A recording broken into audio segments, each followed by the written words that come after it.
बाहेरचं खाणं, पनीर सारखे पदार्थ, चीज सारखे कुर्चिकाश्च किलाटाश्च शौकरम गवय माहिशी सांगितलेलं आहे. तर असे पदार्थ खायचेच नाहीत सांगितलेले आहेत. तर ते खाणं होतं. आणि मग धातू कुठलाही दुसऱ्या धातूमध्ये तयार होत असताना, कन्वर्जन होत असताना काही जो मलभाग टाकतात, मलभागाचं प्रमाण वाढतं आणि अशा पद्धतीच्या संप्राप्त्या खूप घडतात. तर अशामध्ये तुम्हाला रसाचा विचार करायला हवा. रसचा उपधातू आर्तव आहे आणि त्यामुळे रसाचा विचार करणं फार गरजेचं आहे. आणि तो आपल्यासमोर येणारा रुग्ण आहे जो आहे, ज्याला PCOD मॉडर्नने डायग्नोस केलेला आहे, तो आपल्यानुसार त्याचं डायग्नोसिस अर्थदृष्टी ही वेगळ्या प्रकारची असेल. रजदृष्टी दिसत असेल किंवा वातज योनी अपत्य दिसत असेल किंवा पित्तज काही वॉटेवर दिसत असेल, तर आपण केस हिस्ट्री घेताना अशाच पद्धतीने घ्यायला हवी. आणि मग रसदृष्टी होऊन जर त्याचा आम तयार होत असेल आणि तशी संप्राप्ती दिसत असेल, तर तशा पद्धतीने त्यांचं रसाचं पाचन करणं हे गरजेचं आहे. मग त्या PCODच्या रुग्णामध्ये रसपाचक देणं, अनुलोमक औषध देणं हे गरजेचं आहे. आता अनुलोमक का? फॉर एक्झाम्पल संप्राप्त्या घडतात कशा तुम्हाला सांगतो की आता शरीरामध्ये वातप्रकोप झालेला आहे किंवा तुम्ही एक 4 वर्षापूर्वी 2 वर्षापूर्वी गुडघ्यावर पडलेला आहात आणि गुडघ्यावर पडल्यानंतर त्यावेळी तुम्ही तात्पुरते कुठले उपचार झाले तुमचे आणि नंतर तो गुडघा बरा होतो, पण तिथं खवैगुण्य असतं राहिलेलं, कारण खवैगुण्य गेलेलं नसतं. आणि मग नंतर वर्षा ऋतू सुरू होतो किंवा दुसरा वातप्रकोप काही कारणं घडतात आणि वातप्रकोप घडल्यानंतर पहिलं जिथे खवैगुण्य तिथे वात थांबतो. ही संप्राप्ती तुम्हाला माहिती आहे खवैगुण्याची. आणि मग तोच गुडघा जिथे ज्या गुडघ्यावर तुम्ही पडले तो गुडघा दिसायला लागतो. अशाच संप्राप्त्या ह्या PCODमध्ये पण दिसतात. मुख्य खवैगुण्य त्या ज्या स्त्रीबीज आहे किंवा त्र्यावर्त योनिवापद आपण पकडायला पाहिजे खरं.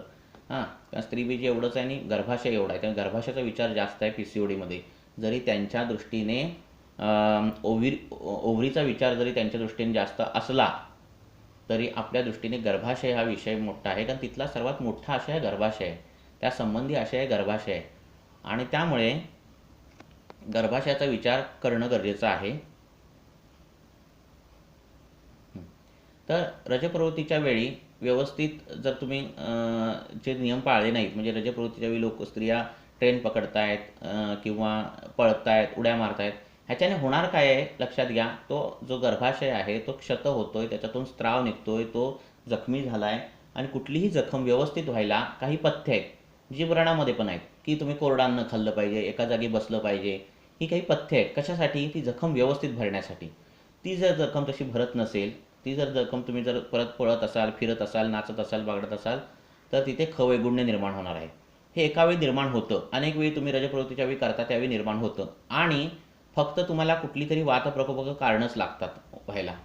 आणि ती कारणं झाली की तो वात जिथं खवैगुण्य आहे तिथे जातो आणि मग तो मांसगत होतो, मेदोगत होतो आणि तिथे गाठी उत्पन्न करतो. अशी साधी संप्राप्तीला घडते. हे खवैगुण्य कुठल्या कुठल्या गोष्टीने घडतं? तर तुम्हाला सांगितलं की रजप्रवृत्तीच्या वेळी फिरणं, म्हणजे उड्या मारणं, ज्या काय ॲक्टिव्हिटीज आहेत ज्या करायला नाही पाहिजे त्या सगळ्या ॲक्टिव्हिटीज करणं, याने ते खवैगुण्य वाढू शकतं. दुसरी गोष्ट, स्त्री बीज आहे, त्यामुळे बीजाच्या संदर्भात ज्या ज्या गोष्टी आहेत, बीजदृष्टी केलेल्या ज्या ज्या निसर्गातल्या गोष्टी आहेत, म्हणजे सीडलेस फळं खाणं, अशा पद्धतीच्या ज्या गोष्टी आहेत त्या तिथे खवैगुण्य निर्माण करणार गामित्वाच्या हिशोबाने. तर त्या गोष्टी बंद करायला हव्यात.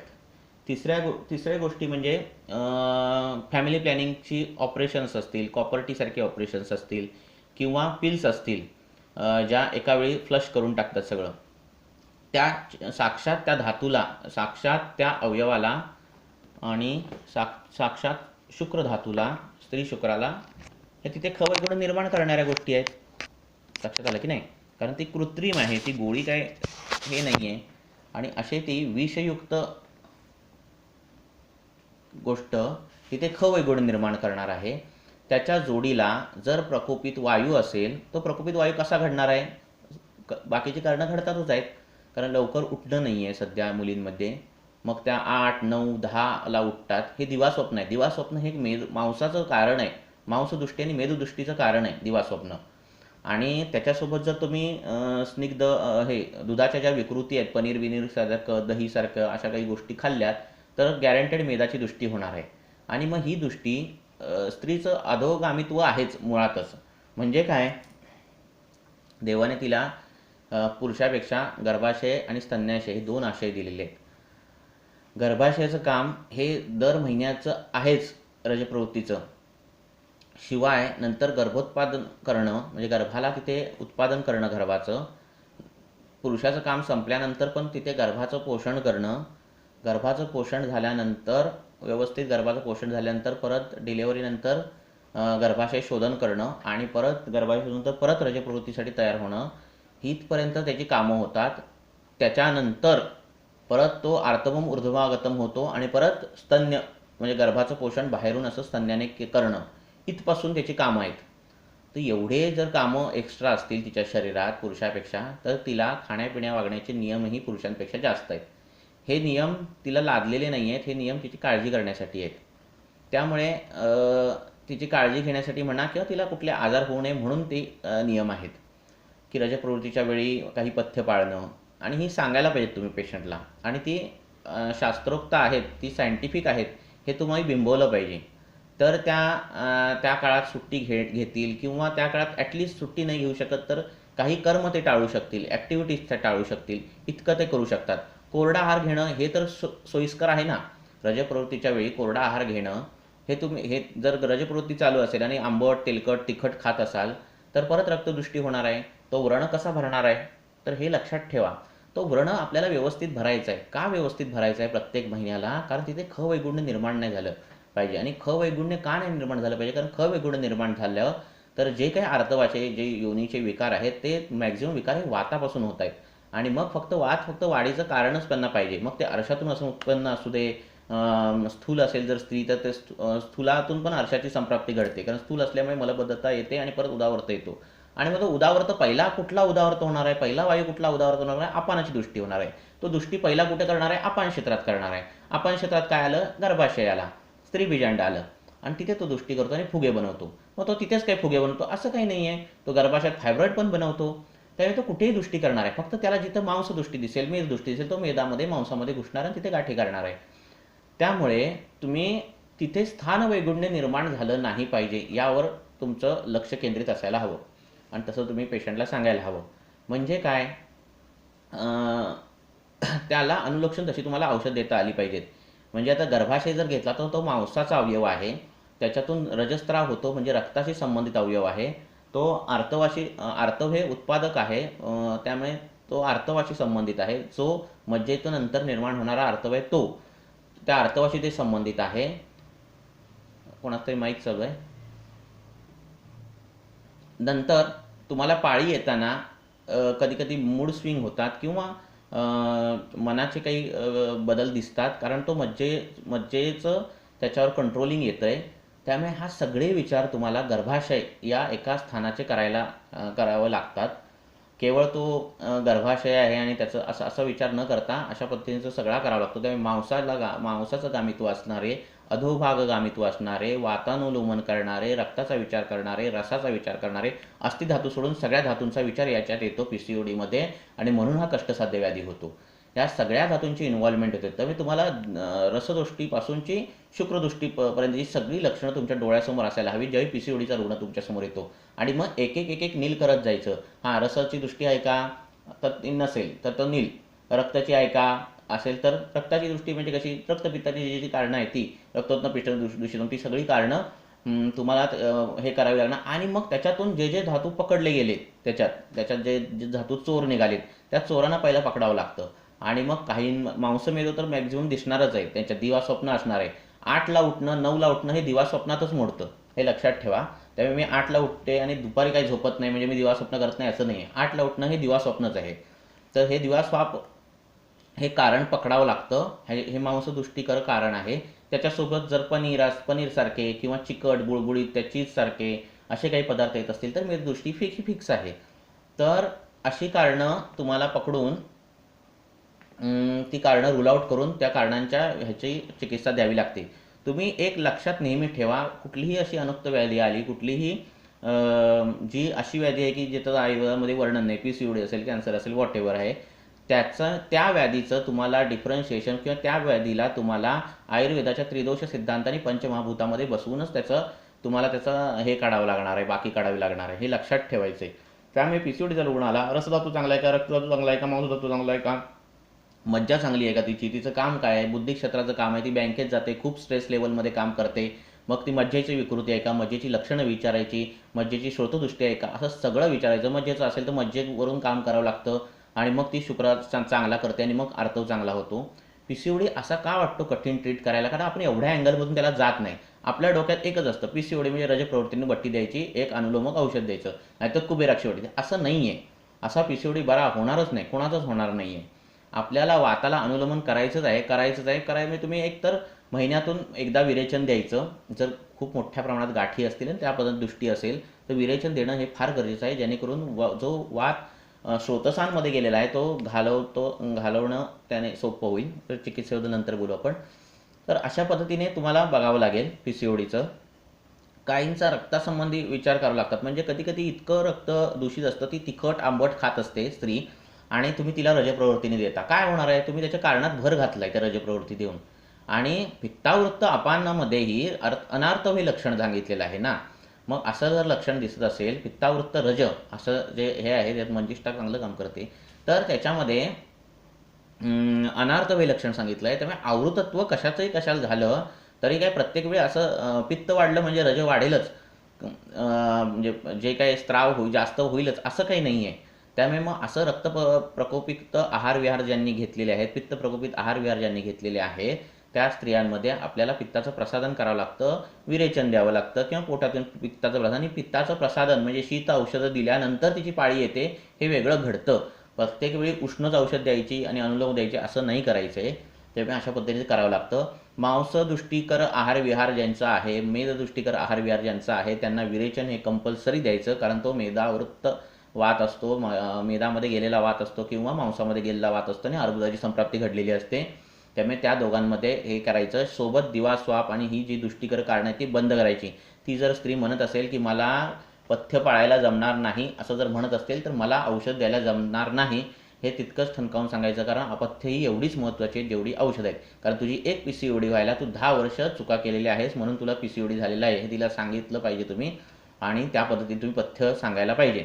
पथ्याचा रोल खूप महत्त्वाचा आहे, कारण जर तिच्यात परत उदावर्त होत असेल, ती परत 8-9ला उठत असेल, तर वायूचा वेग कसा आहे, तुम्ही लेट उठलात की वायूचा वेग अनुलोमात एवढा येत नाही तुम्ही, कारण तुम्ही कफकाळात उठलेला असता, आणि मग त्यामुळे वायू अनुलोमित न झाल्यामुळे परत तो प्रतिलोम होतो आणि वेगवेगळ्या गोष्टी करत बसतो. आणि त्यामुळे आत्ताच्या सध्या समस्या ज्या वाढल्या आहेत त्याचं कारण ह्या काही गोष्टी आहेत. एक, बाहेरचं खाणं, सकाळी उठल्या चहा पिणं आणि सकाळी 8 नंतरच उठणं, ही सगळ्यात वाईट कारण आहेत. पूर्वी पहाटे स्त्रिया उठायच्या आणि या रजासंबंधी आणि ह्याच्यासंबंधी काही तक्रारी नसायच्या. तर आत्ता हे सगळं वाढलं आहे प्रकरण, ते त्याच्यामुळे. चला, अशा पद्धतीने तुम्हाला करावं लागतं. नंतर तुम्ही हे ज्यावेळी धातू सगळे बघितलं, जर तुम्हाला सांगितलं की बाबा जे बँकेत काम करतात, खूप स्ट्रेस लेवलमध्ये काम करतात, काम शोक भयात वायू क्रोधात पित्तम, त्यामुळे तशा पद्धतीने तुम्हाला तो विचार करायला लागतो. मेदाची दृष्टी असेल, मांसाची दृष्टी असेल, बुद्धीचं काम जास्त असेल तर तशा पद्धतीने मग तुम्हाला सारस्वतारिष्ट देणं, तक्रधारा देणं, जे तुमची युक्तीप्रमाणे बुद्धीप्रमाणे जे औषधं सुचतात ती औषधं तुम्हाला द्यावी लागतात, आणि त्याच्याने त्याची पाळी येते, ना की रजप्रवृत्तीने येणार आहे. तर अशा पद्धतीने तुम्हाला विचार करावा लागतो. नंतर काय होतं की ती PCOD हा परतंत्र प्रकोप असतो, किंवा PCOD ही परतंत्र व्याधी असते आणि स्वतंत्र व्याधी वेगळी असते. PCODच्या रुग्णांमध्ये विचारलं तर तुम्हाला काही 4 आजार आहेत ते फिक्स बघायला मॅक्झिमम मिळतात. एक अर्श दिसतो, दुसरा ग्रहणी दिसतो, तिसरा जीर्णज्वर दिसतो, अशा आणि एक स्थूलता दिसते. तर हे 4 आजार तुम्हाला दिसतात आणि हे स्वतंत्र आजार आहेत, आणि हे आजार जे आहेत ते स्वतंत्र आहेत. त्यामुळे तुम्हाला या स्वतंत्र आजाराची ट्रीटमेंट करावी लागते. स्थूलता असेल तर तुम्हाला स्थूल व्यायाम तिला सुचवावा लागतो. नंतर जो अर्श आहे तर त्यांना अर्शाची ट्रीटमेंट करावी लागते. शुष्क अर्श असेल तर उष्ण, म्हणजे सुरण हिरड्यासारखी औषधं देणं, गंधर्वैतिकसारखी औषध देणं, किंवा काही असेल ती उष्ण वातानुलोमक औषध देणं, हा विचार करावा लागतं. शीत असेल तर धमासा आवळ्यासारखी औषध देणं, हे वातानुलोमन करावं लागतं. अर्श असेल तर, ग्रहणी असेल तर त्यानुसार तुम्हाला परपटी कल्पना किंवा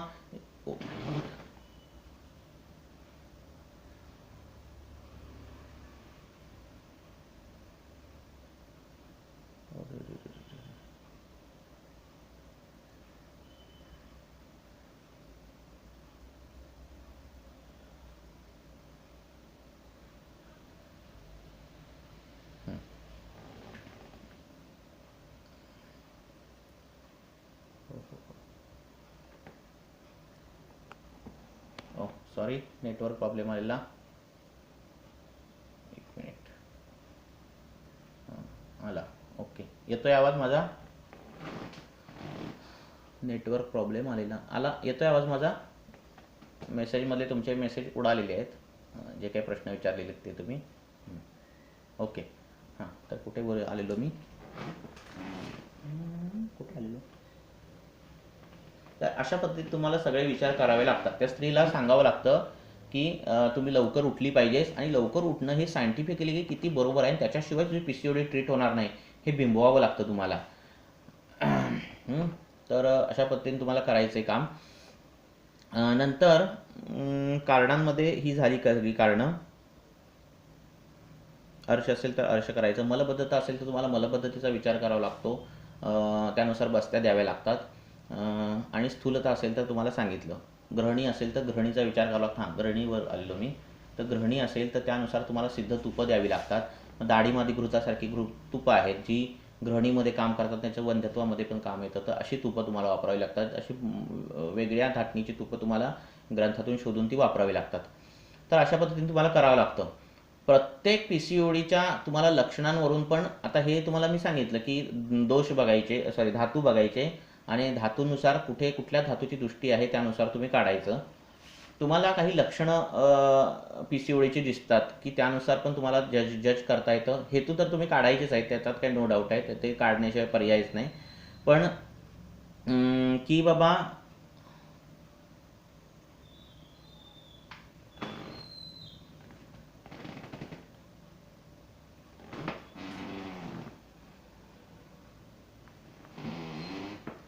हां, तर तुम्हाला मी सांगितलं की रक्तप्रकोपजन्य कारणं ज्यांची असतील त्यांचे PCODच्या दरम्यान एक साधारण लक्षणं दिसतात. रक्त त्यांचं दूषित असतं आणि वायूचं फक्त विमार्गमन होत असतंय, आणि त्यांची लक्षणं दिसताना रक्तावृत्त वात अशी काही लक्षणं दिसतात. म्हणजे त्वचेवर लालसर पुरळ उठणे, आग होणं, अशी पहिली लक्षणं दिसतात. तर त्याच्यावरून तुम्ही त्याचं रक्तदृष्टी आहे की हे आहे ते तुम्हाला काढावं लागतं. शुक्रावृत्त वात असंही काही वेळा निदान करावं लागतं. मांसावृत्त मेदावृत्त वात असेल तर पायावर पाळी यायच्या आधी पायावर अशा मुंग्या चढल्यासारखं होतं, किंवा पाय दाबले की बरं वाटतं. शोथ येतो काही याच्यामध्ये, म्हणजे मांसावृत्त वात असेल तर शोथासारखी लक्षणं दिसतात. तर अशानुसार तुम्हाला कुठला धातू दुष्ट आहे हे शोधणं फार गरजेचं आहे, आणि ते शोधावं लागतं, आणि त्याची चिकित्सा करावी लागते. तुमची प्रश्न गेलेले आहेत तिथून, कोणी टाकलेले असते परत टाकावे. नंतर ह्या अशा प्रकारे संप्राप्ती घडते, आणि तुम्हाला ती करावी लागते. तर एक नेहमी डोक्यात ठेवायचं PCODच्या. आता ज्यावेळी तुम्हाला लक्षणं तर काही PCODची तुम्हाला माहिती आहेत की डोकं दुखतं, किंवा स्थूलता येते, केस जास्त गळतात. नंतर काय येतं की ओटीपोट, कंबर ह्या भागावर मेद जास्त साठते, चरबी जास्त साठते, आणि केस येतात, हनवटीला ह्याच्यात केस येतात.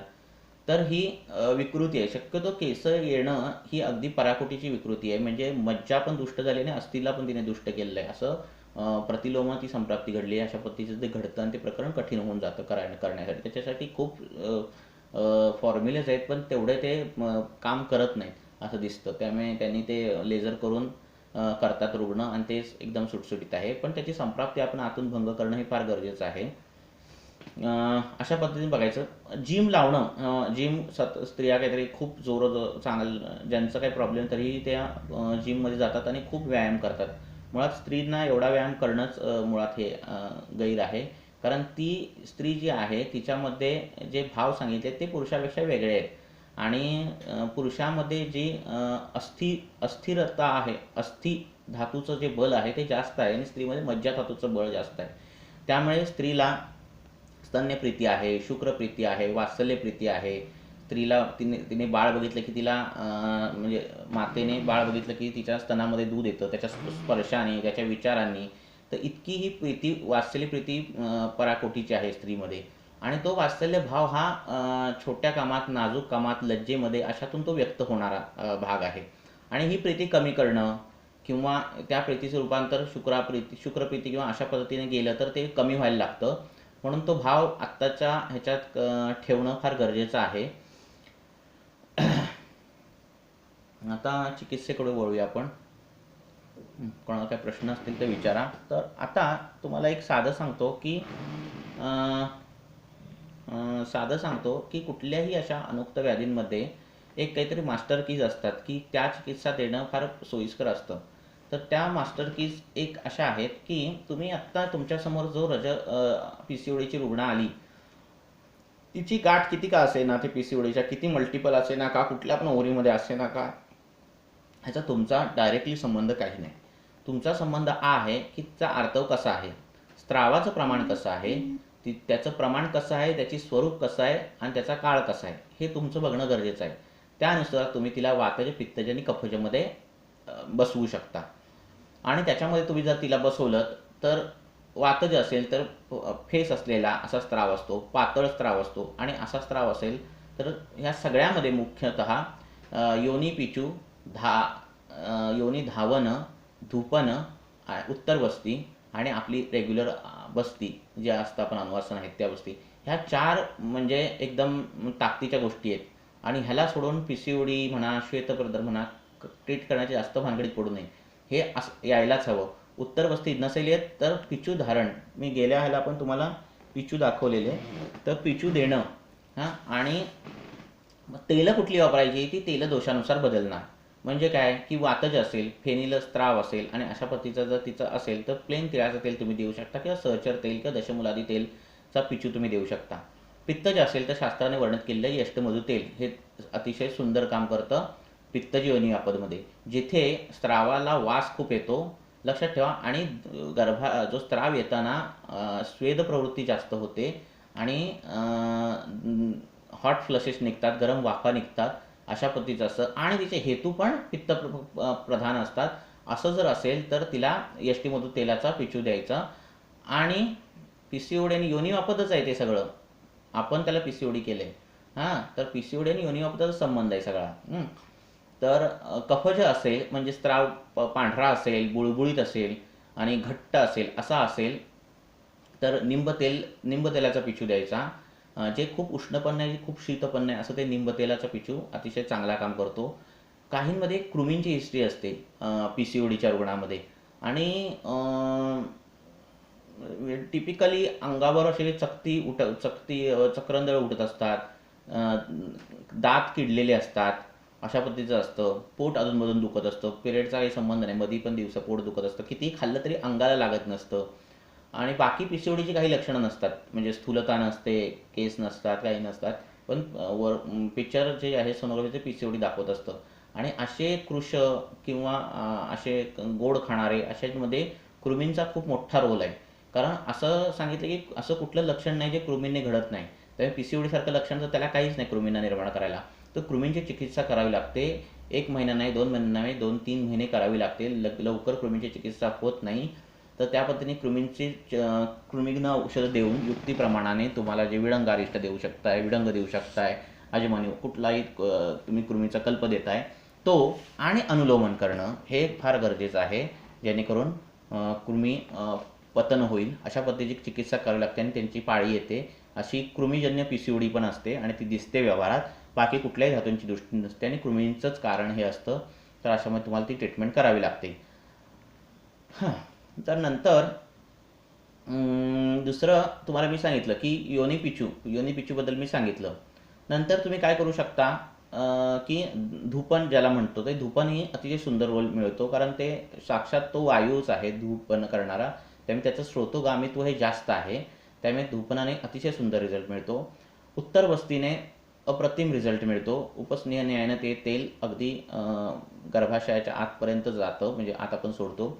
तर इन्फंट फिडिंग ट्यूब मिळते आणि त्याने तुम्ही उत्तर बस्ती करू शकता. काही खूप काही लागत नाही उत्तर बस्ती द्यायला. पिरियड झाल्यानंतर दुसऱ्या दिवशीच त्यांना बोलवायचं, म्हणजे सर्विक्स हे ओपन असतं.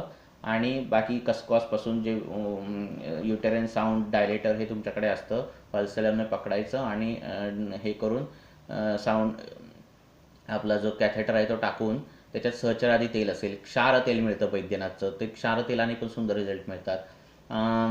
अशा पद्धतीचं तेल तुम्ही वापरू शकता. कृमीजन्य जे PCOD म्हटले जातात कृमी, त्याच्यामध्ये तुम्ही तुवरकाचं तेल मिळतं. तुवरकाचं तेल, तर तुवरकाच्या तेलाचा पिचू ठेवला तरी त्याचा सुंदर हे मिळतो, योनिवापतातून उत्पन्न अर्शसारख्या व्याधीचे जे निदान चिकित्सक असावे, तर शक्यतो अर्शातून उत्पन्न योनिवापत होतं. अर्श कधी कधी डायग्नोस होत नाही, पेशंटला माहिती नसतो, कारण जोपर्यंत हाताला मोड लागत नाही तोपर्यंत त्याला ते अर्श म्हणत नाहीत. पण जर अर्श जर पकडला तर तो बाह्य श्रोतसातला पण व्याधी सांगितला आणि अंतःश्रोतसामध्ये पण त्याला एक इन्क्लूड केलेलं आहे. त्यामुळे जे अंतर्भागातले अर्श असतात ते दिसत नाहीत, त्याच्याने मलबद्धता येते, त्याच्याने उदावर्त होतं, त्याच्याने अनेक गोष्टी होतात. त्यामुळे अशा अर्श असतात आणि त्याच्यातून उत्पन्न योनिवापत होतं. त्यामुळे अर्शाची ट्रीटमेंट करायची, कारण तो महागद आहे आणि ती ट्रीटमेंट केल्यानंतर योनिवापत तो कव्हर होतो. मी प्रश्नाचं उत्तर दिलं आत्ता. नंतर योनी धावन योनी धूपन झालं. नंतर आपल्याला जी द्रव्य वापरावी लागतात ते लक्षात ठेवायचं आहे. आता मी बाकीचा तुम्हाला धातूंचा विचार सांगितलाच, पण गर्भाशय हा जर पकडला तर तुम्हाला धातूकडे जाणारी द्रव्य, मेद धातूकडे जाणारी द्रव्य, मेद काही येत नाही पण मांस धातू हा महत्त्वाचा आहे, रक्तधातूकडे जाणारी द्रव्य आणि शुक्र धातूकडे जाणारी द्रव्य, 4 गामित्व लक्षात ठेवावे लागतात. अधोगामित्व लक्षात ठेवावं लागतं आणि त्यानुसार तुम्हाला द्रव्याचं सिलेक्शन करावं लागतं.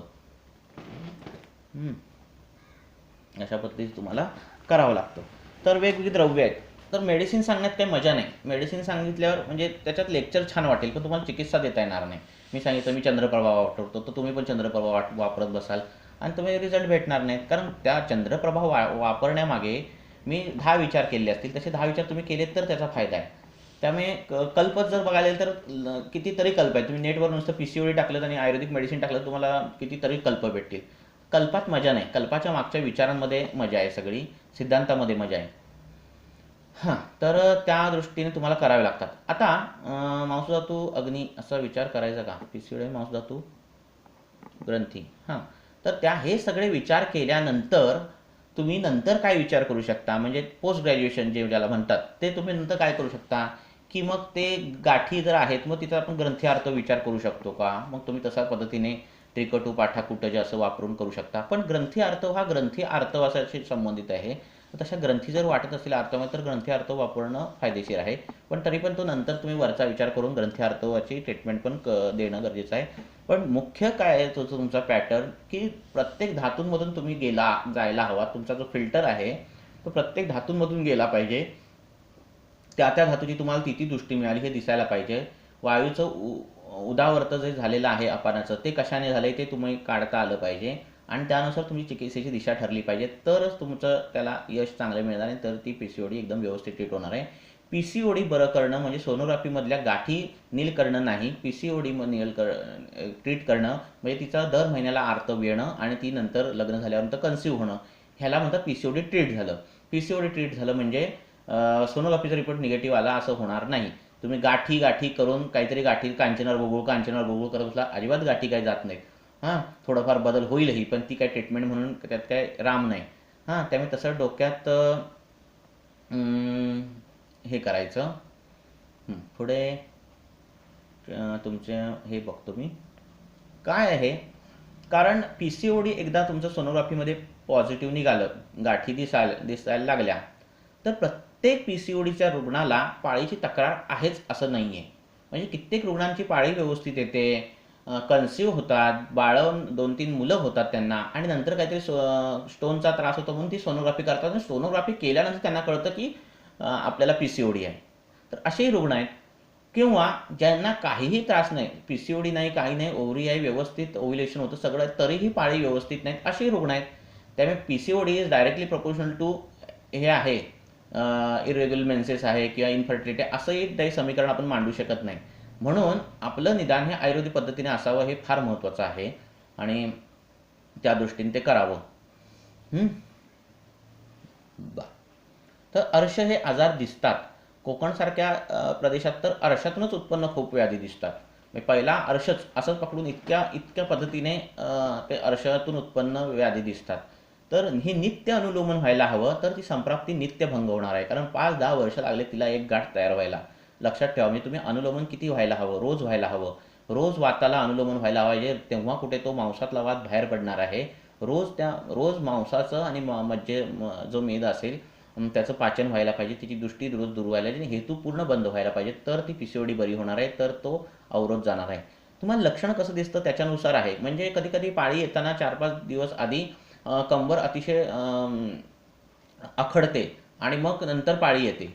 तर हे कफावृत्त वातासारखी लक्षणं दिसतात. तिने कंबर शेकली की पाळी फटकन लगेच येते. म्हणजे ती सांगते की रुग्ण की माझी कंबर अशी आखडते की मला समजतं मला पाळी येणार आहे, आणि नंतर मी कंबर शेकली की लगेच पाळी येते. हे टिपिकली कफावृत्त वाताचं लक्षण आहे.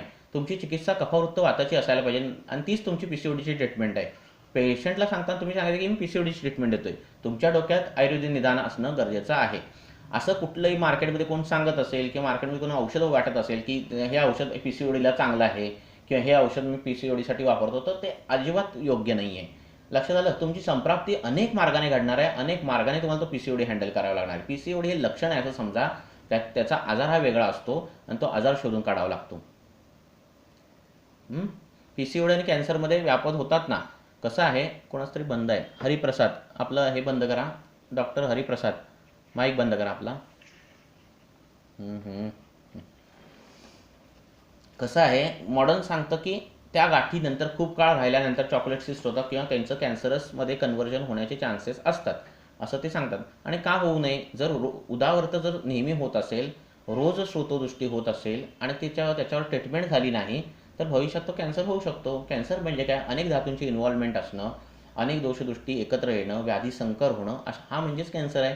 त्यामुळे तो कॅन्सरमध्ये जाण्यात काही जाऊ शकतो. आत्ताच्या काळात तर फार कमी कमी वयात कॅन्सर व्हायला लागलेत, आणि त्याचं कारणच हे आहे की चिकित्सा जी आधुनिक वैद्यकशास्त्रातली आहे ती त्या अवयवाला त्या ह्याच्याला ओरिएंटेड आहे. लक्षात ठेवा, आपल्या शरीरात एवढे अवयव, एवढे सर्व आहेत गोष्टी, त्या एकमेकाला लागून आहेत. म्हणजे पाया जर भाजला तर डोळा खराब होतो, इथपासून संबंध आहे. आधुनिक वैद्यकशास्त्र ह्याला काय कारण देणार आहे? आधुनिक शास्त्रामध्ये ह्याला काही कारणच नाही. पाय भाजल्यावर डोळ्याचा काय संबंध, असा विषय आहे. लक्षात आलं की नाही? जेवताना तुम्ही रागारागाने खाल्लात तर ते अन्न आम निर्माण करणार आहे. ह्याचा संबंध आधुनिक वैद्यशास्त्राचे काही नाही, त्यांचं मेकॅनिकल सायन्स आहे. जेवताय म्हणजे काय करताय, हा बोलस जो आहे तो तुम्ही घशातून आत घालून पोटात घालताय, आमाशयात घालताय. मग तो राईस ट्यूबने का घालेन आणि कशाने का घालणार? आमाशयात अन्न पडलं पाहिजे, हा त्यांचा कन्सेप्ट आहे. आपला कन्सेप्ट हा वेगळा आहे. त्यामुळे आपली दृष्टी, आपली व्यापकत्व हे खूप मोठं आहे, आणि त्या मोठ्या व्यापकत्वातून विचार करायला हवा. आपल्या डोक्यात ते सोनोग्राफीचा रिपोर्ट, ती गाठ आणि ती ओव्हरी हे डोक्यात असलं तर आपण विचार करू शकत नाही. आपल्या डोक्यात तिचा आर्तवाचं स्वरूप काय, आपल्या डोक्यात तिचा मल कसा आहे. ती म्हणते सगळं आर्तवाचं व्यवस्थित आहे, पण माझा संडास व्यवस्थित होत नाही, मला संडास बांधून होत नाही, मला संडास कधी कधी अन्नाची शितं पडतात. आपल्या डोक्यात घृणी आला पाहिजे ना. मला पायाच्या पोटाळ्या दुखत आहेत, मला संडास व्यवस्थित होत नाही, गॅस खूप जातो, संडास बांधून होत नाही, कधी पण दिवसाला होते, थोडंफार खाल्लं की पण संडास होते. आपल्या डोक्यात घृणी आला पाहिजे ना. आपल्या डोक्यात अग्नीचं संकल्पना आली पाहिजे, आपण तिचा अग्नी ट्रीट केला पाहिजे. वात जे असेल, म्हणजे मळ जर तुटन येत असेल, फेस जास्त असेल मळामध्ये, काळ्या कलरचा कधी कधी मळ असेल, अशा पद्धतीचं असेल तर वाताचे ग्रहणी आपण ट्रीट केलं पाहिजे. तिला तुपं चालू केली पाहिजेत.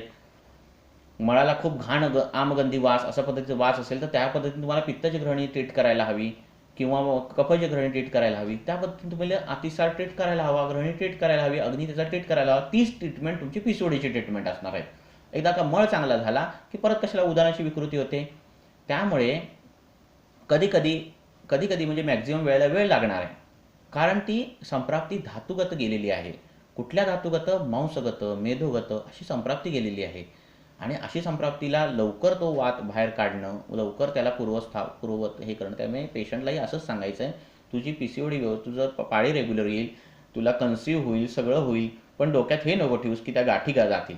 गाठी गेल्या तर सोन्याहून पिवळा आहे, पण गाठी जाण्यासाठी ट्रीटमेंट नाही आहे. सोनोग्राफी बरी होणं हे आपलं ध्येय नाही, तू बरी होणं हे आपलं ध्येय आहे. हे पेशंटला तुम्हाला सांगायला पाहिजे, त्याच्या डोक्यात बसवायला पाहिजे. तो तेच करत असतो. परत 2-3 महिन्यांनी परत सोनोग्राफी करतो आणि गाठी आहेत का बघतो. सोनोग्राफीवाले परत बघतात, अरे आहेत गाठी, कशाला आयुर्वेदिक घेतोयस. अशा पद्धतीने ते केसेस जातात आपल्या हातातून. त्यामुळे त्यांना सांगायचं, बघा ही सोनोग्राफी तुम्ही केलीत, आता बघा आपण पाळी रेग्युलर करू, हे सगळं व्यवस्थित करू. काही ज्यांच्या गाठी राहतील आयुष्यभर किंवा त्याचा काही मोठा त्रास होणार नाही. जर कमी झाली तर उत्तमच आहे, पण नाही झाली म्हणून काही तो पीसीओडी बरा नाही झाला असं काही डोक्यात घेऊ नका. हे डोक्यात ठेवायचं आणि अशा पद्धतीने रुग्णाला सांगायचं. आपल्या डोक्यात आयुर्वेदीय शरीररचना, आयुर्वेदीय शरीरक्रिया, आयुर्वेदीय संप्राप्त्या असंच डोक्यात बसलं पाहिजे. पेशंट ज्यावेळी तुमचा पीसीओडीचा येतो त्यावेळी तुम्हाला उदावर्त दिसायला हवा, अर्श दिसायला हवा, ग्रहणी दिसायला हवा. जीर्ण ज्वराचे पेशंट हे पीसीओडीचे पेशंट असतात, जीर्ण ज्वराचे, आणि ते जीर्ण ज्वराची चिकित्सा करावी लागते. आणि मग ते घृतपान त्यांना सांगून ज्वराची ट्रीटमेंट करून ते PCOD बरा होणारे पेशंट असतात. तर हे करावं लागतं. अंगाला तेल लावल्यावर व्यानवायूचा प्रकोप कमी होणार आहे, ह्या पद्धती कराव्या लागतात तुम्हाला. तर हे अशा पद्धतीने तुम्ही त्यांना दिनचर्या पहिली सेट करायची आणि मग चिकित्सा करायची. दिनचर्या खूप महत्त्वाची आहे, पथ्यपालन खूप महत्त्वाचं आहे. त्यासाठी एक तर रजचर्या पाळायची, म्हणजे ज्यावेळी रजप्रवृत्ती होती त्यावेळी ती रजचर्या जी 4-5 दिवसाची ती पाळायची, कंपल्सरी पाळायची. नाही पाळली तर काय होतं हे कागदावर काढून सांगायचं, कशा गाठी तयार होतात. आणि नंतर जी तुमची दिनचर्या आहे, ऋतुचर्या, ती पाळायलाच पाहिजे, हे कंपल्सरी त्यांना सांगायचं. ॲटलिस्ट आहारीय कल्पना म्हणजे आहाराचे जे काही नियम आहेत ते तरी पाळायलाच पाहिजेत. आणि असं रुग्णाला तुम्ही सांगायचं. अजून काय कोणाला विचारायचं आहे? PCODवर माझ्याकडे औषध आहे असं जर कोण म्हणत असेल तर रॉंग नंबर आहे असं समजायचं. किंवा PCOD एकाच औषधाने मी ट्रीट करतो किंवा अशा पद्धतीचं काही असेल तर तो रॉंग नंबर आहे असं समजायचं. मार्केट हे असं आहे की नवीन वैद्यांना भुलवतं आणि नवीन वैद्य भुलतात आणि नंतर कळतं की आपल्याला काही रिझल्ट मिळत नाही त्या औषधाने, असं होतं. हे होण्यामागं कारण हे असंच आहे. तर द्रव्य ओरिएंटेड न राहता सिद्धांत ओरिएंटेड राहणं हे फार गरजेचं आहे. चिकित्सक हा महत्त्वाचा आहे, त्याची बुद्धी महत्त्वाची, त्याची युक्ती महत्त्वाची आहे, द्रव्याचं काम नंतर आहे. नंतर कारणांमध्ये तर बघाल तर मी आता प्रश्न बघतो एक तुम्ही प्रश्न विचारा आता.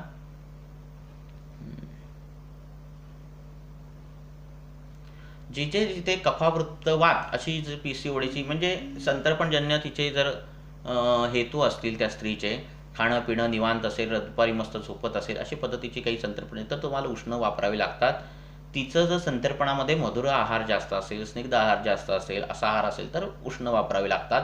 तिच्या आहारामध्ये तिक्त उष्ण अशा पद्धतीचं खाणं पिणं असेल आणि संतर्पण झालं असेल तर तुम्हाला अशोकासारखी, खदिरासारखी अशी औषधं तुम्हाला वापरता येतात. लक्षात ठेवा, वनस्पती जी आहे तिला पान आहे, खोड आहे, साल आहे, मूळ आहे, फूल आहे, फळ आहे आणि हे तिचे अवयव आहेत.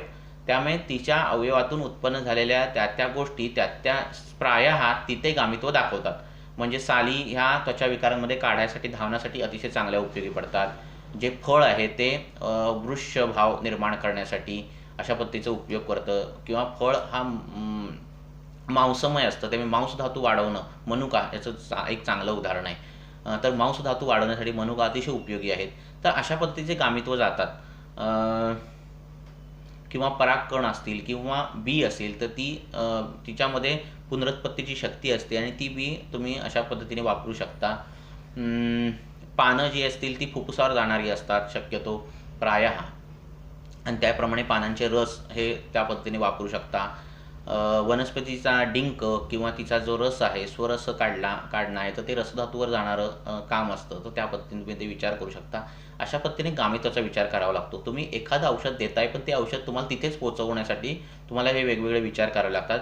आणि सोपा विचार हे पंचपाचक जे दिलेली आहेत, पंचकषाय जे दिलेले आहेत, रसपाचक, रक्तपाचक, मांसपाचक, त्यांचा वापर केला की त्या धातूची अग्नी वाढते, त्या धातूंची अग्नी वाढते, म्हणजे त्या धातूकडे गामित्व जातं औषधाचं, आणि ती पाचकं देऊन सोबत औषध देणं हे गामित्व वाढवण्यासाठी तुम्हाला करावं लागतं. आता प्रश्न घेतो एक रससिंधूर वापरता येऊ शकतं, काही वापरता येऊ शकतं, माती पण वापरता येऊ शकते, फक्त तुमच्या डोक्याच्या मागे सिद्धांत असायला हवे. आलं का लक्षात? द्रव्य कुठलं आहे ह्याच्यानुसार तुमचं चिकित्साशास्त्र ठरत नाही. लक्षात आलं? मी तुळस घेतली म्हणजे मी आयुर्वेदिक घेतलं असं होत नसतं. मी कोरफड घेतली म्हणजे मी आयुर्वेदिक घेतलं असंही होत नसतं. मी त्रिफळा खातो म्हणजे आयुर्वेदिक खातो असं होत नसतं. आयुर्वेद हे शास्त्र आहे आणि हे द्रव्य ठरवत नाही, द्रव्याच्या मागचे विचार आणि सिद्धांत ठरवतात. जर मी तुळस चुकीच्या पद्धतीने घेतली तर ती आयुर्वेदीय नाही. जरी मी तुळस त्याच्या नियमानुसार घेतली, अग्नीचा विचार करून घेतली, सरसकट मी काढा घेतोय, वसंतात डिझाईन केलेला काढा मी ग्रीष्मात घेतोय, तर तो आयुर्वेद होत नाही. हे लक्षात ठेवा. आयुर्वेद हा देशाचा, ऋतूचा, अग्नीचा ॲटलिस्ट मिनिमम काही विचार करावे लागतात त्या द्रव्य देण्यामागे, आणि ते मिनिमम विचार करणं गरजेचं आहे. तो विचार म्हणजे आयुर्वेदिक आहे, हे लक्षात ठेवायचं. त्यामुळे तुम्ही कुठलाही कल्प वापरू शकता, तुमच्या मागे तो विचार, त्या कल्पाचं रसगुण वीर्यविपाक हे डोक्यात असलं पाहिजे, कल्पाचं गामित्व डोक्यात तो विचार असला पाहिजे, तर तुम्ही कुठलाही कल्प वापरू शकता. PCODमध्ये योनी अपदाचा संबंध त्याचा संबंध आहे सगळा. कारण आपली योनी अपत म्हणजे युटेरस नाही, तो त्र्यावर्त योनी आहे आणि त्याच्यामध्ये सगळं येतं. योनी अपतून उत्पन्न अर्श झालं. कृमीपासून पीसीओडीची संप्राप्ती कशी घडते?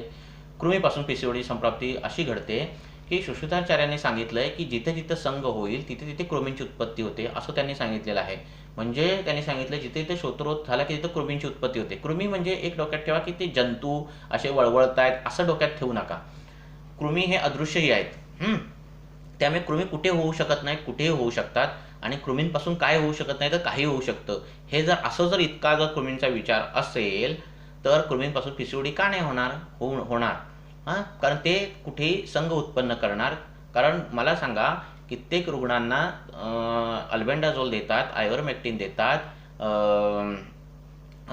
वॉश देतात, व्ही वॉश किंवा काय जे वॉश देतात, तरीही आर्तवातून श्वेतप्रदरातून कृमी पटपतन होत असतं स्त्रियांचं.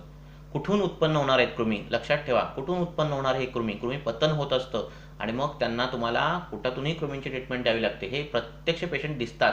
होतं काय, समाजामुळे ह्या गोष्टींमुळे ते जायला घाबरतात. स्त्रियांमध्ये अशा प्रॉब्लेम सांगणं हे त्यांना लाज वाटते. असे प्रॉब्लेम, श्वेतप्रदरासारखे प्रॉब्लेम सांगायलाही लाज वाटते. शहरात जरा त्यातल्या त्यात ओपन आहेत, पण गावामध्ये लाज वाटते आणि ते दबून ठेवले जातात ते प्रॉब्लेम वर्षानुवर्ष. आणि ही संप्राप्ती फार कठीण होऊन गेलेली असते आणि म्हणून ती कठीण होते संप्राप्ती. म्हणून सांगतो, तर विचारायचं. स्त्रावामध्ये कृमी पडतात, काही विचारल्याशिवाय ती सांगणार नाही मुलगी किंवा ती स्त्री, कारण तिला आवडतच नाही हे सांगणं. कारण हे जर सांगितलं मला घाण समजतील किंवा मला अस्वच्छता तुम्ही पाळता असं समजतील. तर तुम्ही हे विचारलं पाहिजे. हे कधी विचारणार? तुमच्या आयुर्वेदीय संकल्पना तुमच्या डोक्यात असतील तर. तुमच्या डोक्यात सोनोग्राफीचा रिपोर्ट नसेल तर तुम्ही विचारणार की तुमच्या रजामध्ये असं पडतं का, किंवा श्वेतप्रदर होतो का, श्वेतप्रदरामध्ये कृमींची हे दिसते का. आणि तसं दिसत असेल तर तुम्हाला विडंगादी तेल द्यावं लागतं लावायला, तिथे पिछू द्यायला, उत्तरबस्ती द्यावी लागते, धावण द्यावं लागतं. ज्यावेळी तुम्ही सर्व्हिक्स युटिलाइज करता त्यावेळी अशा जखमा झालेल्या असतात आणि मग जखमा झाल्यावर तुम्हाला प्रतिसारण करावं लागतं, किंवा व्रणरोपण तेल असेल किंवा अशा तेलांचं तुम्हाला तिथे प्रतिसारण करून किंवा पुश करावं लागतं. हे करावं लागतं आणि त्याशिवाय ते होणारं नाही आहे काम.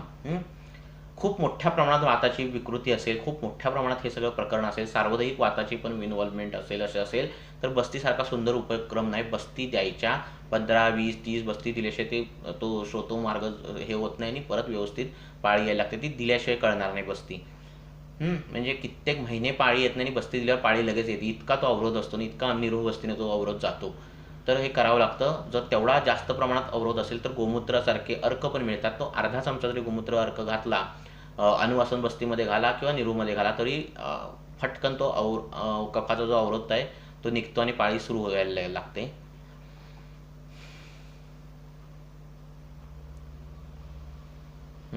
मांसग्रंथी आणि मेदोग्रंथी. एक लक्षात ठेवा, तुमच्याकडे एक जेलीचा जर ग्लास असेल, ग्लासामध्ये जेली असेल किंवा तेल असेल घट्ट, आणि त्याच्यात जर स्ट्रॉ टाकलात आणि फुंकलात तर आत असे बुडबुडे तयार होतात आणि तसेच राहतात. अशा प्रकारच्या अर्बुदाच्या संप्राप्त्या घडतात. आता हा बुडबुडा काढण्यासाठी काय करावं लागेल? तर एकच पर्याय आहे त्याला, की आपण परत तो हवा खेचून असा बुडबुडा काढणार नाही किंवा काही त्याला गरम बिरम करून काय बुडबुडा तो जाणार नाही. आपल्याला त्या बुडबुडात सिरिंज घालायला लागेल आणि तो अपोजिट प्रेशर क्रिएट करावा लागेल. साधं आहे आणि तो बुडबुडा कसा इझिली निघेल. हे अपोजिट प्रेशर म्हणजे तिथला वात बाहेर काढणं हे विरेचनाने होतं आणि म्हणून विरेचन द्यावं लागतं. म्हणून अर्बुदाची चिकित्सा विरेचन आहे आणि तसा वात काढता येतो आणि तो अर्बुद जातो. सोबतीला तो तिथेच का गेला तो वात त्या जेलीमध्येच? कारण तिथे असलेली दृष्टी, आणि ती दृष्टी तुम्हाला पोटातल्या औषधाने दूर करावी लागते आणि म्हणून तुम्हाला तसा विचार करावा लागतो. तर आधुनिक वैद्यकशास्त्रातलं जे आहे निदान पद्धती, किंवा ही अगदीच वाईट आहे असं नाही, पण तुमची 100% असलेली पाहिजे. निदान तुमच्याने तुम्ही केलेलं पाहिजे आणि मग क्रॉससाठी तुम्ही ती घेऊ शकता. म्हणजे बीपी ज्यावेळी तुम्ही बघणार आहात तर जो 130, 100 किंवा 150, 160 असा जर लागत असेल रुग्णाचा, तर तुमच्या डोक्यात ती हार्टची संप्राप्ती म्हणजे हृदय पंप करतंय आणि म्हणून बीपी वाढतोय अशी न घडता हे रक्तधातू हा असा एवढ्या पद्धतीने का झाला, ह्याचा वात प्रकोप आहे का, किंवा साक्षात रक्तामध्ये दृष्टी आहे का, साक्षात रसामध्ये दृष्टी आहे का, साक्षात हृदयाच्या अवयवाची विकृती आहे का, साक्षात वायूचं विमार्ग गमन आहे का, हे पाहावं असं तुमच्या डोक्यात ज्यावेळी असेल आणि तुम्ही ती संप्राप्ती किती तीव्रता आहे ह्यासाठी तुम्ही जर बीपी बघत असेल तर ते तुमचं आयुर्वेदीय ब्लड प्रेशर काढणं झालं. आणि जर तुमच्या डोक्यात ते आधुनिक वैद्यशास्त्राचं असं असेल तर ते निदान तुम्हाला आधुनिक आयुर्वेदिक विचारसरणी कशी कळणार आहे तुम्हाला. तर मी ब्लड प्रेशर जास्त आहे, तुम्हाला क्रॉस क्वेश्चनिंग करताच आली पाहिजेत की तुमचा उदावरता आहे का, तुम्हाला आम्लपित्ताची संप्राप्ती आहे का, हे सगळे प्रश्न तुम्हाला विचारता आले पाहिजेत. तुमचं खाणं पिणं कसं आहे आणि त्यानुसार तुम्हाला काहीतरी कारण मिळतं. काहीच मिळत नाही असं अगदी 1% होतं 100मध्ये, पण 99% तुम्हाला काहीतरी कारण मिळतं. ते 1% जे मिळत नाही ते आपलं ज्ञान कमी असतं म्हणून मिळत नाही. त्यामुळे अशा आयुर्वेदिक पद्धतीने निदान केलं तर तुमचा ब्लड प्रेशर पण तुम्हाला कमी करता येतं आणि अशा पद्धतीने तुम्हाला संप्राप्त्या बघता येतं. तर त्याप्रमाणे आधुनिक वैद्यकशास्त्राच्या ज्या गोष्टी आहेत त्यांचा विचार अशा पद्धतीने करायचा. पहिलं आपला जे सिद्धांतशास्त्र आहे, आपलं जे शास्त्र, त्याच्या बेसिसवर सगळे विचार करायचे आणि ते झाल्यानंतर मग बाकीच्या गोष्टी आहेत, HB कमी आहे का तिचा, PCODचा, रक्त कमी आहे, हा नंतरचा विषय. हा फार म्हणजे क्षुल्लक विषय आहे. आपला विषय जो आहे तो रसापासून सुरू होणार आहे आणि त्या पद्धतीने तुम्ही विचार करायला पाहिजे. PCOD मांसधातू ग्रंथी असे ग्रंथी PCOD मांसधातू ग्रंथी असं विचार करायचा का, तेच विचार मी तुम्हाला सांगितले अशा पद्धतीने विचार करायचे.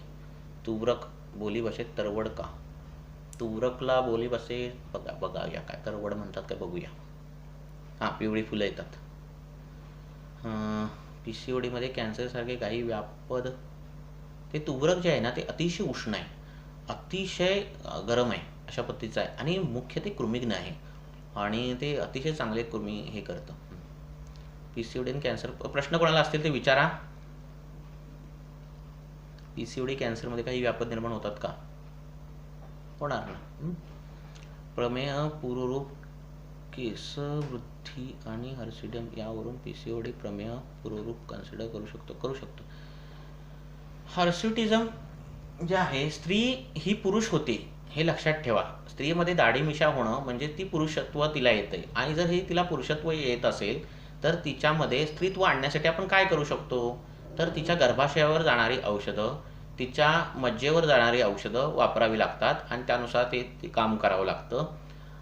केस काढणं हे जे आहे ते अनेक त्याला फॉर्म्युले आहेत. तर तुम्ही गुलबक्षीचं मूळ ताकातून उगाळून देऊ शकता, आंब्या हळद कोरफडीतून लावून देऊ शकता, क्षाराचं पाणी रोज लावू शकता, असे अनेक उपाय आहेत. पण तेवढे त्याचे रिझल्ट मला तर काय मिळालेले नाही आहेत. म्हणजे पेशंटला मुळात ते प्रॅक्टिकली लावणं कठीण होऊन जातं. तर बेटर तुम्ही पहिला ती मुळातली पोटातली संप्राप्ती हे करा आणि त्या पद्धतीने तुम्ही हे करा.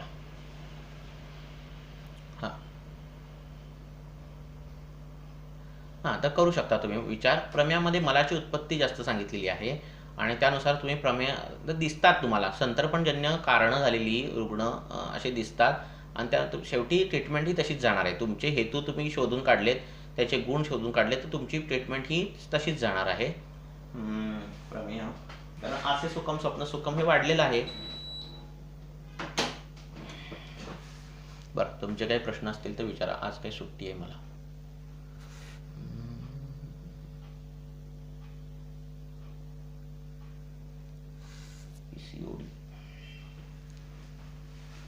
अजून काय राहिलं का सांगायचं.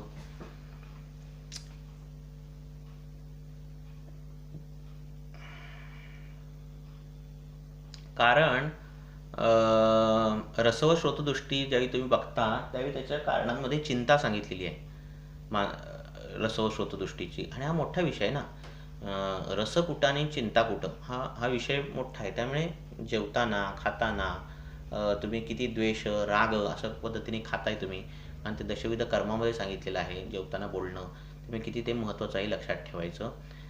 तुम्ही जसा विचार करता तसं ते गामित्व जातं. म्हणजे असं आहे की जर तुम्ही वातशामक औषधं रुग्णाला देत, सपोज एक तुमच्याकडे रुग्ण आहे आणि तो गुडघेदुखीचा रुग्ण आहे, अशा पद्धतीचा सपोज एक रुग्ण आहे, स्वतंत्र वातवृद्धी आहे आणि गुडघेदुखीचा आहे, आणि तुम्ही जर त्याला वातशामक औषध दिलीत आणि जर लावायला गुडघ्याला तेल दिलं किंवा गुडघ्यावर धारा केली, तर धारा करणं म्हणजे काय की धारा त्या गुडघ्यावर सतत पडते आणि सतत ते सेन्सेशन होते, डोळे रुग्णाने मिटलेले आहेत आणि त्याचं मन त्या गुडघ्याच्या ठिकाणी केंद्रित होते. आणि असं जर असेल आणि वातशामक पोटात औषध गेली असतील तर मनामुळे ते गामित्व गुडघ्याकडे जाऊ शकतं. त्यामुळे गामित्वाचे वेगवेगळे कल्पना आहेत आणि वेगवेगळे वहन करण्याच्या गोष्टी आहेत. त्यामुळे मनाला तुम्ही कसं नेताय. मग गर्भसंस्कार जो आहे ना विषय, की पोटाला हात लावून त्या स्त्रीने काही चांगल्या चांगल्या गोष्टी म्हणायच्या आहेत. हे गामित्वाचाच विचार आहे, ह्यात दुसरा काय विचार आहे? हां, तर मनाला त्या ठिकाणी नेणं आणि मग शरीराचा पोषकांश त्या ठिकाणी जातो, अशा पद्धतीच्या घटना घडतात. कारण चलत्व हे वाताकडे आणि मनाकडे आहे, त्यामुळे ते चलत्वच काम करणार आहे. एक गोष्ट दुसरीकडे सोडणं किंवा दुसऱ्या ठिकाणी नेणं हे वात करू शकतो, नाही तर मन करू शकतं. अर्थात तो सूक्ष्म भाग असणार, पण ते तशा पद्धतीने घडतं. सतत पोटाचा विचार करणाऱ्या रुग्णांमध्ये मलबद्धता आणि अशा तक्रारी दिसतात. हे सगळं त्या गामित्वाचा विचार आहे.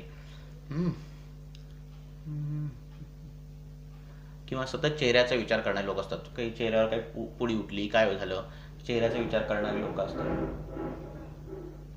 तर त्यांना मग ते जरी तिखट बिकट खाल्लं की लगेच पुळी उठते, कारण तुम्ही तसा विचार नेहमी करताय. त्यामुळे तिखट खाल्लं तर गामित्व लगेच शुक्राकडे आणि अभिव्यक्ती त्या चेहऱ्यावर होणार आहे. त्यामुळे विचार कसा करता याच्यावर सगळं डिपेंड आहे. मला स्तंभात गंधर्व की चिंचा लवण वापरून झाले. कोष्ट हा हे झाला प्रश्न एकदमच. पण मलावष्टंभ हे मी एका लेक्चरमध्ये घेतलेलं आहे. कशाने उत्पन्न झालंय मलावष्टंभ हे पाहायला हवं. मलावष्टंभ हे लक्षण आहे, हा व्याधी नाही आहे. त्यामुळे ते व्याधी कुठला आहे हे शोधायला हवं. तर मग गंधर्वहरितकी द्यायची की नाही हा दुसरा विषय आला. चिंचा लवणाचं काम वेगळं आहे, गंधर्वहरितकीचं काम वेगळं आहे. चिंच आम्ल रस हा आकुंचन करणारा रस आहे. जिथे जिथे सततच्या मलप्रवृत्ती जिथे असते, सततचं कॉन्स्टिपेशन जिथे असतं, आतड्यामध्ये रुक्षता आलेली असते, तिथं त्या आतड्याचं जे स्थितिस्थापकत्व आहे, म्हणजे एकदा ताणलं की परत एका जागी येणं, हे स्थितिस्थापकत्व कमी होतं. आणि ते स्थितिस्थापकत्व कमी झाल्यामुळे ते वाढवण्यासाठी आम्लरस लागतो. आम्लरस स्थितिस्थापकत्व व्यवस्थित करतो, आकुंचन प्रसरण व्यवस्थित होतं. आणि मग म्हणून ते चिंचा लवण तेल आपण काही देणं, त्याचा मागे तो विचार आहे. शिवाय लवण हे वातानुलोमक आहे आणि गंधर्वहरितकीचा विचार हा वेगळा आहे. एरंडपृष्ठ हरितकीचा विचार वेगळा आहे. तर ते विचार करून करावं लागतं. बरं, मेध धातू दृष्टी आणि स्थौल्य यांचा विचार कसा करायचा सांगितलं. स्थूलतेमध्ये स्थूलता आली की अनेक आजार येतात. स्थूलता आली की वायूचं अनुलोमन होत नाही व्यवस्थित आणि आरशासारख्या संप्राप्ती, आरशामध्ये स्थूलतेमध्ये एकसारख्या संप्राप्त्या जास्त करून घडतात.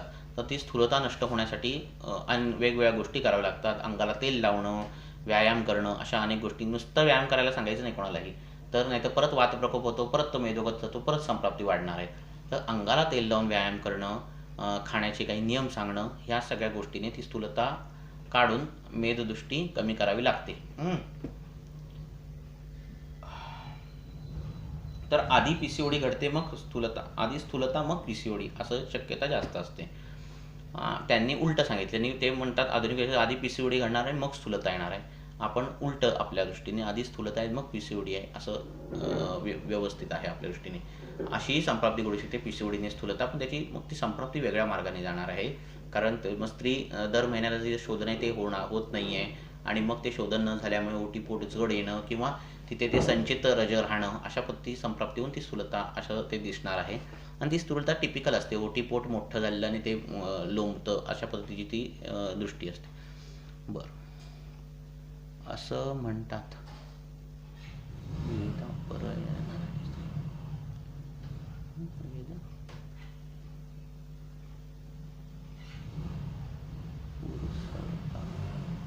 समता येते ब्राह्मणमध्ये स्पेशली म्हणतात. तो अध्यात्माचा विषय आहे आणि तो आपण इथे चर्चा करण्यात काही पॉईंट नाही, त्याचं मी सांगीन नंतर. पण आहे तसं. दोन्ही शरीर वेगळी आहेत बायोलॉजिकली, तर त्याचा विचार करायला हवा ना. आपण मलमूत्र त्याग करताना अभ्यास करू शकतो का? नाही करू शकत, कारण तो त्याग आहे, तो मल जात आहे शरीराच्या बाहेर आणि शरीरामध्ये तसा काही गोष्टी घडत आहेत. तर मग रजप्रवृत्ती चालू असताना अभ्यास करणं मग योग्य आहे का, इथपर्यंत पण म्हणून बोललो काही लिमिटेशन्स येतात त्या शरीराला, आणि ते लिमिटेशन्स न म्हणता स्पेशल गोष्टी आहेत असं म्हटलं तर ते जास्तच हे आहे. त्यामुळे त्याला काही पर्याय नाही.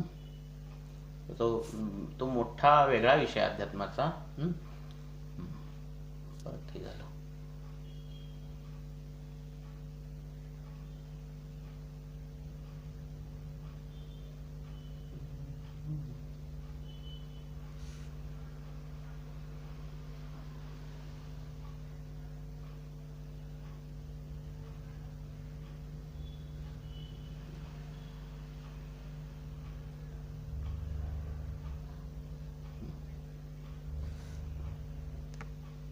Okay, network problem. बोला, अजून कोणाला काय प्रश्न? आधीचे प्रश्न गेलेले आहेत स्क्रीनवरून. अजून कोणाला काय असतील विचारायचे असतील विचारा. पुन्हा आता PCOD नाही, उद्या संपला PCOD. 2 लेक्चर झाली त्याच्यावर. अजून कोणाला काय विचारायचं आहे का? 56 मिनिटं झालेली आहेत, 1 तास व्हायला लागलाय. PCOD संदर्भात काहीही असतील, तुमच्या दवाखान्यात येणारे रुग्ण, PCOD लेडीज जे वैद्य आहेत त्यांच्या तर ठिकाणी खूप येत असणार आहेत.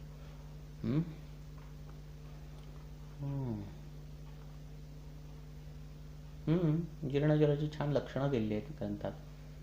तर त्या जीर्णज्वरामध्ये 2-3 वर्षापूर्वी मला ताप आलेला आणि मी ॲडमिट होते आणि मग त्यांनी तापाची औषधं दिली आणि मग ते अँटीबायोटिकचा कोर्स झाला आणि मग असे पेशंट सांगतात आणि मग त्यानंतर जी पाळीची तक्रार सुरू झाली ती आज तक्रार आहे आणि त्यानंतर ताप असं काय वाटत नाही, पण अंगात कधीकधी कडकी वाटते, अंगात कधीकधी गरम होतं, मध्येच कधीकधी स्वेदप्रवृत्ती होते आणि अशा पद्धतीचा इतिहास ते रुग्ण सांगतात आणि हे जीर्णज्वर या प्रकरणामध्ये येतं. तर तिला त्या पद्धतीचे विचार करावे लागतात आणि तो विचार केल्यानंतर तो ती जो PCOD ज्याला तुम्ही मॉडर्नवाले नाव दिलं आहे तो आपल्या आयुर्वेदानुसार तो ट्रीट होतो. तर तसे करावे लागतात विचार. जे मानसिक काम, बुद्धीची काम जास्त करणारे रुग्ण आहेत, स्ट्रेस टेन्शनमध्ये जे आहेत, त्यांना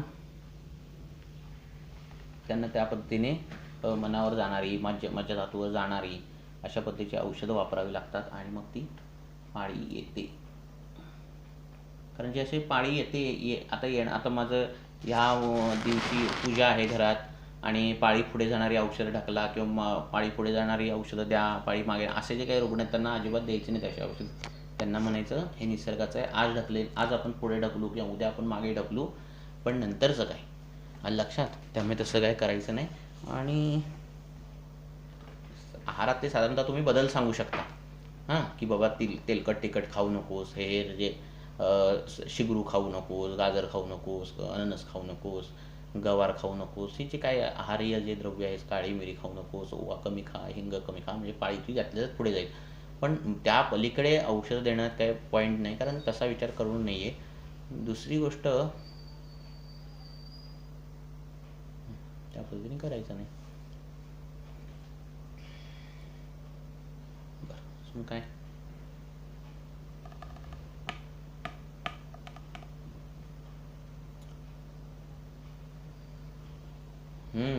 पाळी येण्यापूर्वी खूप उष्णता वाढत असेल तर त्यासाठी काय उपाय करता येईल? असे पेशंट जे टिपिकल असतात, तर तुम्ही आज आपण टीका वाचनमध्ये एक ज्वर बघितला, संधिपात ज्वर. हे का बघतोय आपण टीका वाचनमध्ये करतोय? तुम्हाला संप्राप्त्या कळतात, आलं का लक्षात? आज तुम्ही बघितला संधिपात ज्वर झाल्यानंतर त्यानंतर जी श्लोका दिलेली आहेत त्याच्यामध्ये संधिवाताची परत शीतादो आणि दहादी आणि शीतादी असे हे करतात. आणि 3 दोषाचा जरी प्रकोप असला तरी पित्त वेगळं होतं वातकपापासून आणि पोटात थंडावा आहे पण शरीर गरम आहे, किंवा शरीर गरम आहे आणि पोटात गरम वाटतं आणि शरीर थंड आहे, अशी लक्षणं दिसतात. आणि ह्या संप्राप्त्या कळण्यासाठी तुम्हाला हे बेसिक निदान, नाहीतर काय होतं प्रत्येक लेक्चर आपल्याला छान छान वाटायला लागतात. म्हणजे नवीन माहिती मिळते खरी, पण मग आपल्याला कधी ती सगळी माहिती एकाच वेळी मिळणार? तर ती मिळण्यासाठी हे मूळ ग्रंथ वाचन आहे. आणि पाळी येण्यापूर्वी ज्यावेळी अशी उष्णता वाढते त्यावेळी तो, आता पुढचा माझ्या मते आपण तो श्लोका घेतला नाही अजून, तर मिश्रम मिश्रे जो आहे तो श्लोका, तर त्याच्यामध्ये तसंच ते सांगितलेलं आहे की वायू हा पित्तयुक्त होतो. हे जे सांगितले ना लक्षणं, खूप उष्णता वाढते आणि तो पेशंटला कधी एकदा फॅन लावू, एसीत बसू असं झालेलं असतं. हा ज्यावेळी वायू पित्तयुक्त होतो त्यावेळी हे असं घडतं आणि हे असं घडण्यामागे तुम्हाला तशी ती वातपित्तासारखी चिकित्सा करावी लागते. काय रे तिथं बस, अरे तिकडे चालू आहे ना, तिकडे बघू नको, तू दिसणार मग. तू सांगणार आहेस का शिकवणार? हां. तर त्या पद्धतीने तुम्हाला वाताची आणि पित्ताची चिकित्सा करावी लागते. वाताचं अनुलोमन करावं लागतं, पित्ताचा उष्ण गुण तीक्ष्ण गुण कमी करावे लागतात. हे शांत बस, हात लावू नकोस. अशा पद्धतीने तुम्हाला करावं लागतं. पुढे तर ती तुम्हाला चिकित्सा त्या पद्धतीने करावी लागते. तर ह्यावेळी तुम्हाला अशा ठिकाणी तुम्हाला अमृतादी गुगुळ बघताय ती लोक अमृतादी गुगुळ सारखी औषधं म्हणा किंवा आरगवधासारखी औषधं म्हणा, अशा पद्धतीची औषधं तुम्हाला द्यावी लागतात, जेणेकरून वाताचा किंवा सर्वात बेस्ट म्हणजे बस्ती देणं.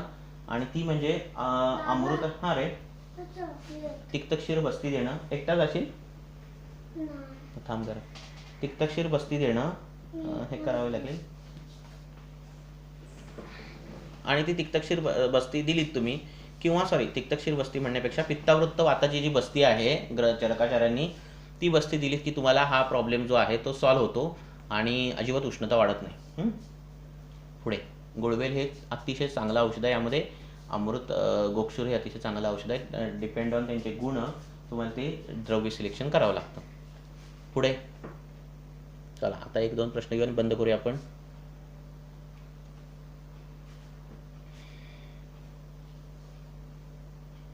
तास ऑलरेडी झालेला आहे.